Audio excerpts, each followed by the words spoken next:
ഏത് സമയത്ത് ഏത് പാതിരാത്രിക്കും എടുത്ത് വെച്ച് നോക്കിയിട്ട് എനിക്ക് പേയ്മെൻറ്റ് ചെയ്യാനും എനിക്ക് എന്ത് വേണമെങ്കിലും ചെയ്യാനുള്ള ഒരു സിസ്റ്റം അവിടെ ഉണ്ട്.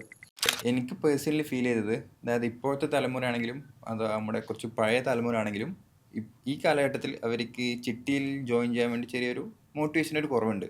അതായത് ഒരു ഗ്യാപ്പ് പോലെ ഈ ഒരു ഗ്യാപ്പ് കോൺഫിഡൻസ് അതെ ഇല്ലാതെ ഒരു കോൺഫിഡൻസ് ഇല്ലായ്മയുണ്ട്. അതെ. ഈ ഒരു ഗ്യാപ്പ് അല്ലെങ്കിൽ കോൺഫിഡൻസ് ഇല്ലായ്മ അതെങ്ങനെ വന്നു? അത് സിമ്പിളായിട്ട് ഞാൻ പറഞ്ഞുതരാം. ഇപ്പം ഇജാസ് ഇപ്പോൾ ഒരു ബാങ്കിലൊരു ലോൺ എടുക്കുന്നു, അല്ലെങ്കിൽ ബാങ്കിലൊരു FD ഇടുന്നു.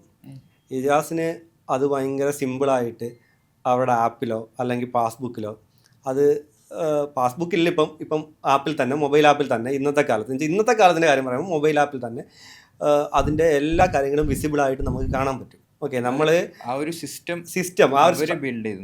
അതെ, ആ ഒരു സ്ട്രക്ചർ അവിടെ ഉണ്ട്. എന്നുവെച്ചാൽ നമ്മൾ ഈ ഒരു സംവിധാനത്തെ, ഈ ഒരു സിസ്റ്റത്തെ മോർ ദാൻ എ പേഴ്സൺ നമ്മൾ ട്രസ്റ്റ് ചെയ്യുന്നു. എന്നുവെച്ചാൽ നമ്മൾ ഇന്നത്തെ കാലത്ത് നമ്മൾ ട്രസ്റ്റ് ചെയ്യുന്ന ഒരു സംവിധാനം, ഒരു സിസ്റ്റത്തെയാണ്. ഓക്കെ, എന്നുവെച്ചാൽ നമുക്ക് ആ സിസ്റ്റം അവിടെ ഉണ്ട്, വിസിബിളായിട്ട് നമുക്കെല്ലാം അനുഭവിച്ചറിയാൻ പറ്റുന്ന രീതിയിൽ. എന്നുവെച്ചാൽ ഇപ്പോൾ എനിക്ക് എത്ര രൂപ ബാലൻസ് ഉണ്ട്, അതിനകത്ത് ഞാൻ എത്ര രൂപയാണ് ഈ മാസം അടച്ചത്, അതെല്ലാം അറിയാൻ പറ്റുന്ന രീതിയിലുള്ള ഒരു ഏത് സമയത്ത് ഏത് പാതിരാത്രിക്കും എടുത്ത് വെച്ച് നോക്കിയിട്ട് എനിക്ക് പേയ്മെൻറ്റ് ചെയ്യാനും എനിക്ക് എന്ത് വേണമെങ്കിലും ചെയ്യാനുള്ള ഒരു സിസ്റ്റം അവിടെ ഉണ്ട്. ചിട്ടിയുടെ കേസിലെന്ന് പറയുമ്പം ഒന്ന് രണ്ട് കമ്പനികൾ ഒഴിച്ചാൽ, വലിയ വലിയ കമ്പനികൾ ഒഴിച്ചാൽ ബാക്കിയെല്ലാം പേഴ്സൺ ഡ്രിവൺ ആണ്.